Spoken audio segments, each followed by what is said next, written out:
特别是东西镇公园里的太阳宫，同旧年是铁同的时节转变，回到6年前将个起好。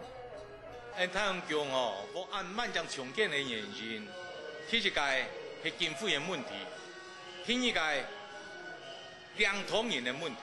当初老旧会帮300里长拼抢来做酒店会员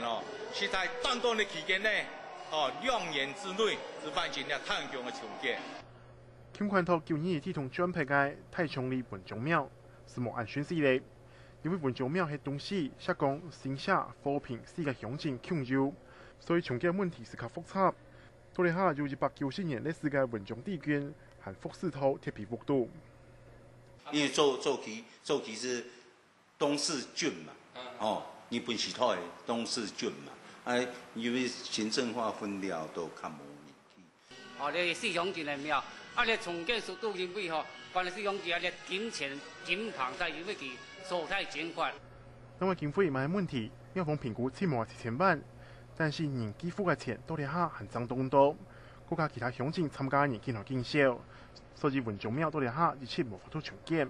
為到地方重要人士出面，將個看到重建嘅希望。